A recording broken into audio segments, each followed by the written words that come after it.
So yeah, I figured we'd do something a little bit different today. We're going to take a look at the Game Awards 2023, the nominees to be specific. We're going to be casting my vote, and today that is because Jeff Keighley actually announced all of the different nominees on a live stream. Now, I didn't watch that myself. I wanted to go into this blind, figured it would be more fun. But yeah, let me know in the comments down below what you're going to be voting for, and also, if you do enjoy the video, subscribe. It helps out the channel a huge amount. We're pushing for 60,000 subscribers right now, so honestly, each and every one of you makes a huge difference.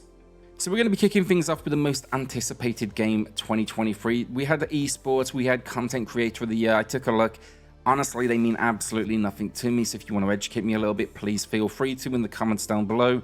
But for most anticipated game, I think this is a great selection this year. But we've got Final Fantasy VII Rebirth, Hades 2, Like a Dragon, Infinite Wealth, Star Wars Outlaws, Tekken 8. For me, I can take Tekken 8 out immediately. Honestly, I love the Tekken series.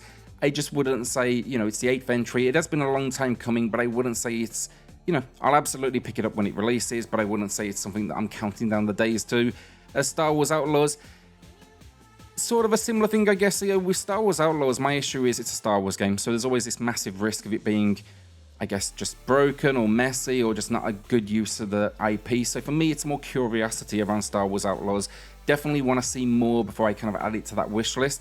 Like a Dragon, Infinite Wealth, different story. Yakuza is one of my favorite game series of all time. Absolutely adore them. Cannot wait for this game personally. That said though, when it's competing against Hades 2 and Final Fantasy VII Rebirth, that is some stiff competition, and for me, it's absolutely between those two. I do think, looking at this realistically, I think Final Fantasy VII Rebirth is going to just absolutely crush this. But for me, I'm going to be putting my vote to Hades 2. I think they absolutely deserve the win here. I think they did a fantastic job of the original. Many consider it to be a masterpiece, including myself, and I can't wait to see what they do here. It's going to be going into early access in 2024, so we'll be covering it initially over on SwitchCorner, but no doubt as soon as it hits the Switch platform, we'll have a review here live on the channel as well. Alright, so the best adaptation, so recognizing outstanding creative work that faithfully and authentically adapts a video game to another entertainment medium. A really interesting category. Normally, honestly, it's pretty weak, but this year we've actually had a lot of really good stuff. So first up, Castlevania Nocturne. Transparently, I actually haven't watched it yet. It's on my list. Really looking forward to checking it out. Gran Turismo got mixed reviews. I actually enjoyed it quite a lot. I went to the cinemas to see it. Really had a good time with it. The Last of Us is, quite frankly, probably the clear winner of this one when you look at what most people are going to be voting for.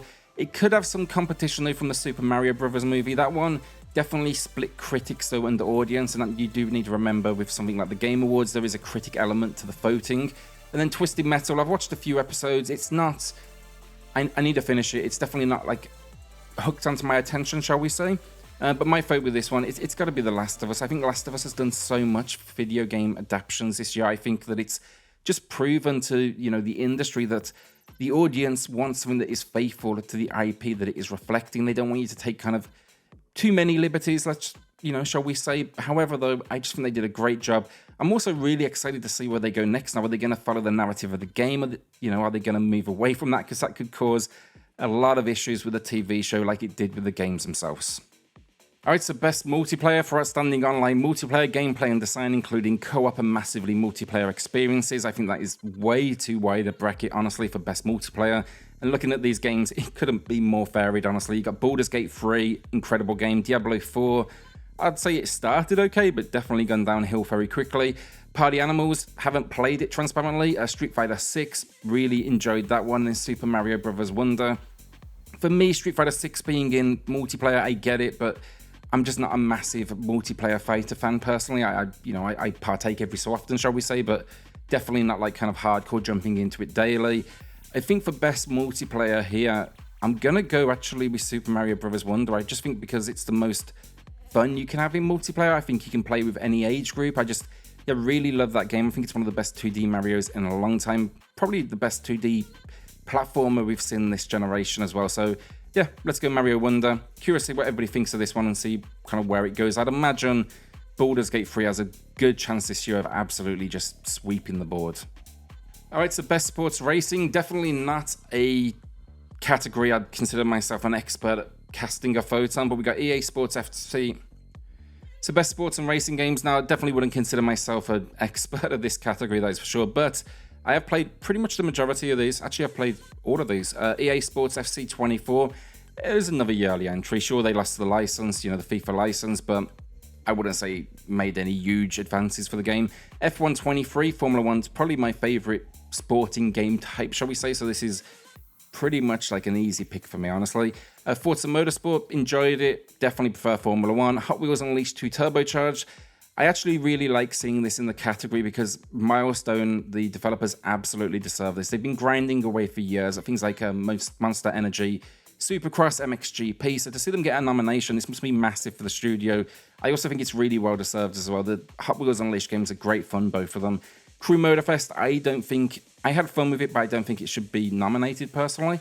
But yeah, F1 23 for me, it's all the return of the story mode. Sure, it's a yearly kind of entry, don't get me wrong, but I'm just a big fan. I think that they make small tweaks every year that make just enough difference that it keeps me picking it up pretty much day one every single year. Alright, so best sim strategy, best game focused on real-time or turn-based simulation or strategy gameplay, and weirdly, we have 3 Nintendo games here, which is something I never thought we would see in the sim strategy category. So you got Advance Wars 1 and 2 Reboot Camp, really enjoyed it like most. City Skylines 2, actually haven't played that yet. Company Heroes 3 was disappointing on launch. I'm a big fan of the series, but yeah, a few issues with that one personally. Fire Emblem Engage, and then Pikmin 4. For me, it's kind of a tough one, but I'm actually going to go Pikmin 4. I think with this one, Pikmin has been trying to make a name for itself. It's always, I wouldn't say I had struggling numbers, but it's definitely been something that I thought maybe we'll never see it again. So it's great to see it, making such a strong comeback. The lack of the multiplayer mode was a little bit disappointing, but overall, I think it's a fantastic entry. I think everybody should check it out, and it's just really just such a unique idea as well for this category. So yeah, Pikmin 4 is my pick. So best family game, best game appropriate for family play. So we got Disney Illusion Island, fantastic family-friendly Metroidvania. Party Animals, haven't played it. Pikmin 4, we just spoke to. I don't think it should be here personally. It actually gets pretty tough at points. Sonic Superstars, which is an unusual one because, you saw the critic reaction and the audience reaction were pretty divided with that one. And then Super Mario Bros. Wonder. Easy pick, Super Mario Bros. Wonder. Again, best 2D platformer of this year, maybe the generation. I think it's great fun. I think for family play, it's absolutely perfect. And I think it just gets so much right in its absolute design. Some of the character transformations, just a really unique game and really excited to see it did so well with its launch. So yeah, Super Mario Bros. Wonder. So best fighting game, for the best game designed primarily around head-to-head combat, God of Rock should not be here. It's like this rhythm fighter. I'd call it average at best personally. Mortal Kombat 1 was very good. Say what you will about the Switch port, it definitely works still, and I did play it on other platforms where you do see that noticeable difference. Nickelodeon All-Star Brawl 2, I actually haven't played this yet, but it's getting incredible reviews, so that's great to see. I wasn't a massive fan of the original release they did, but it seems they've stepped this one up in all of the right ways. Pocket Bravery is new to me. It's good to see P-Cube, though, on this list. They definitely, probably not a name you see too often here. And then Street Fighter 6 from Capcom. Street Fighter 6 is my pick. I had a blast with that game. I was initially concerned about the design and the style of the artwork, but it actually really worked for me, and I think in motion it looks absolutely stunning. So yeah, Street Fighter 6, great fun, great audience. Still, the online is incredibly popular, so I think I'm going to be sticking with that game for a long time as well. So if you haven't checked that one out, maybe take a look. Definitely worth it. Alright, so best RPG, for the best game designed with rich player character customization and progression, including massively multiplayer experiences. Baldur's Gate 3 is a masterpiece. Final Fantasy 16 I really enjoyed. Many didn't like the fact it transitioned to that action RPG formula, but I think it absolutely works. I also really enjoyed that story. Liza P, I've actually just started playing this, having a really good time with it. Definitely harder than I anticipated, but really like the world, really like the character. Definitely interested in seeing where it goes. Sea of Stars from Sabotage. Incredible game, follow-up to The Messenger. I have a few issues with it personally. I still haven't reviewed it on the channel, but I did have a blast with it still. And then Starfield, I played that one. I enjoyed it, but it's definitely just very much a Bethesda game. It feels kind of dated. They need to work on their engine. And there's definitely elements of it where you feel a bit like, I've seen this done a little bit better pretty much everywhere else right now at this point, at least in this genre. For me on this one, I'd love to see Sea of Stars win, but I do think the clear victor here is going to be Baldur's Gate 3. I think the amount of buzz around it, the audience reception has just been absolutely incredible. Alright, so next up, Best Action Adventure, and this is a really unusual one for me. It's the Best Action Adventure game combining combat with traversal and puzzle solving. So you got Alan Wake 2, Marvel Spider-Man 2, Resident Evil 4, Star Wars Jedi Survivor, Legend of Zelda Tears of the Kingdom. I think Alan Wake 2 and Spider-Man 2 have a good chance of sweeping the board this year as well, alongside Baldur's Gate. I just think that Alan Wake 2 is more of a horror game. Same with Resident Evil 4. I don't know if there is a horror category in here, but that's kind of making me move it out of this category for me, myself personally. Spider-Man 2 did a lot of good things and definitely a step up from the last 2 entries, but it still feels very much like that kind of, natural extension, I guess. For me, this one, it's going to be Legend of Zelda Tears of the Kingdom. I mean, yes, we're a Nintendo channel, but when it comes to action and adventure, I just don't think you can beat that kind of experience of going into this open world and very much figuring, I guess, things out for yourself as you go through that journey. Plus, as well, it made some incredible advancements with the way it used its different, mechanics and just the building. Just really been great to see what Legend of Zelda Tears of the Kingdom's done this year. So best action game, the best game in the action genre, focused primarily on combat. You got Armored Core 6, Fires of Rubicon, Dead Island 2, Ghost Runner 2, Hi-Fi Rush, Remnant 2. Now with these, Armored Core 6, Fires of Rubicon, really enjoyed. I think some people were left a little disappointed. I think they thought it was going to be like a Souls game. Definitely not the case, but it is action-packed, that's for sure. Dead Island 2 was a lot better than I ever anticipated. I actually reviewed this on XP Corner, so I'll link that video down below for you all. Ghost Runner 2, great fun. I actually really enjoyed the original. I'm playing through this sequel right now, having a blast with it. Love the hardcore nature of it, kind of one-hit kills. That said, though, I just think it's got some stiff competition here. Same thing with Hi-Fi Rush. Hi-Fi Rush was this really interesting action game, kind of beat 'em up, but you have to swing on the beat of the music, so it's really kind of like this weird rhythm hybrid, but really good fun. It's on Game Pass as well if you do want to check it out. And then Remnant 2 as well, I thought it was absolutely fantastic. This said, though, Armored Core 6 for me, Fires of Rubicon, I think it's just the most, I guess, over-the-top action game on this list today. There's just constant mechs flying everywhere, huge explosions, huge weaponry. I think if I think action game, that's the first one for me that comes to mind.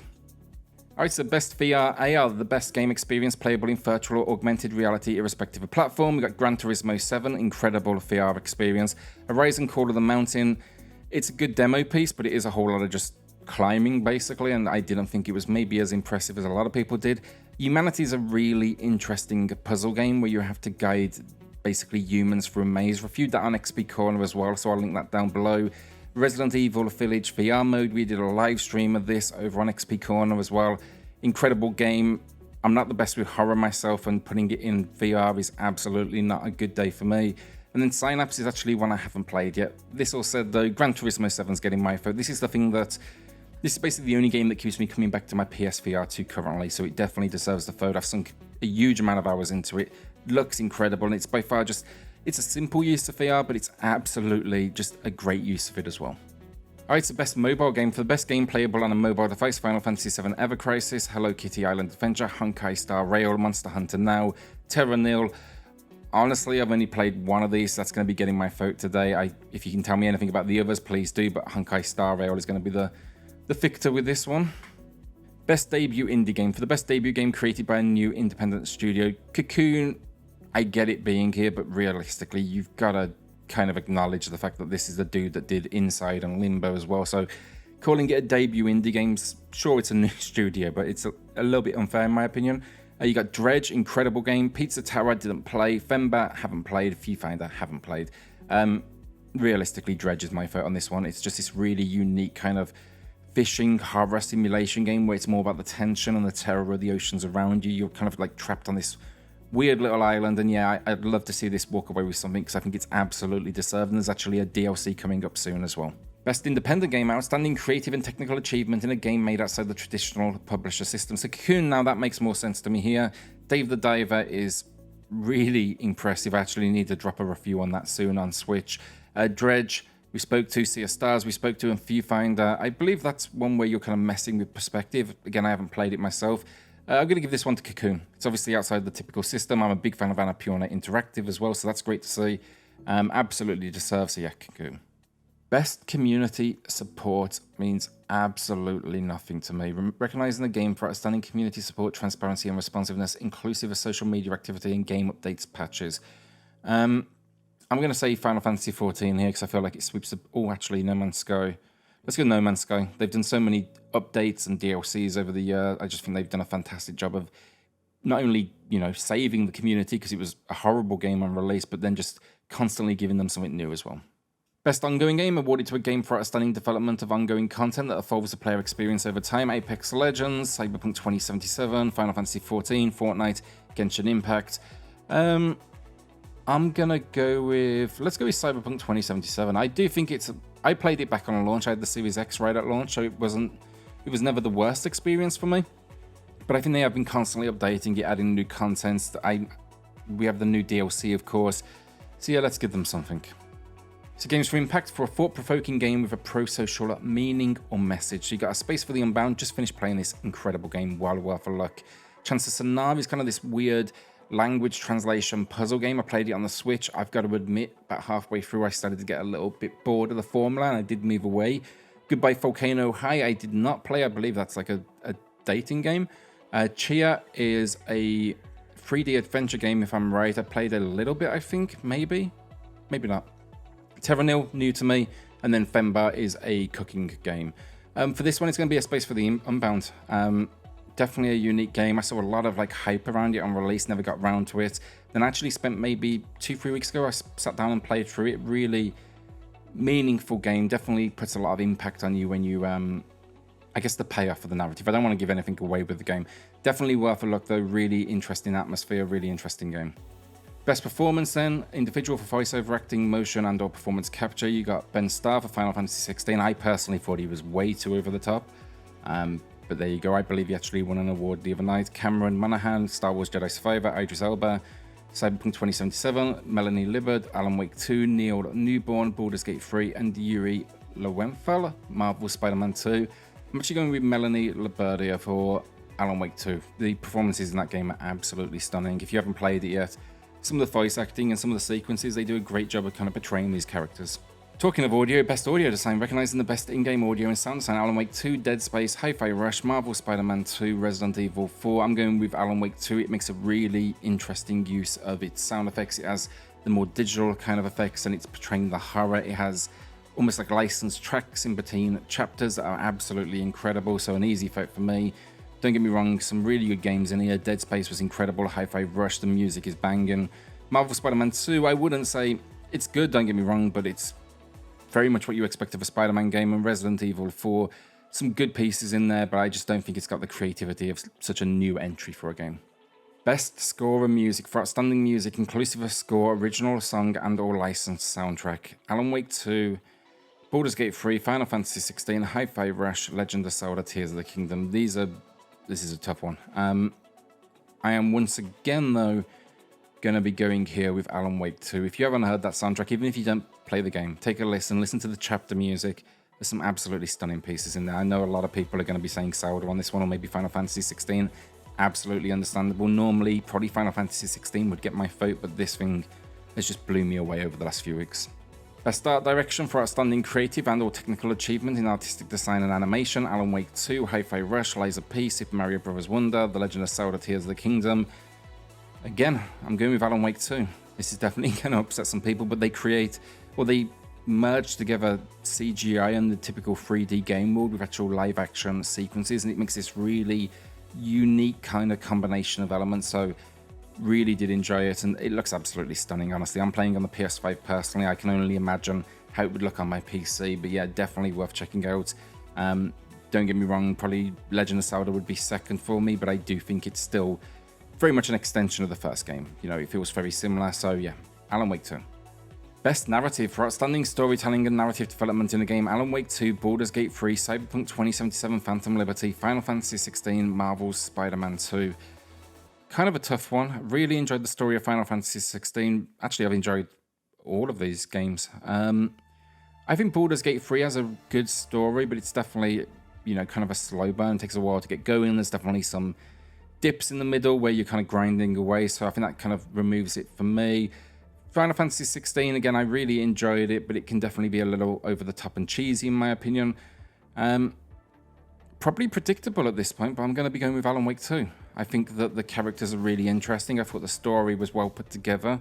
I think their use of horror is done in the right ways. They use a narrative to make it scary rather than just relying on, cheap jump scares. So yeah, Alan Wake 2.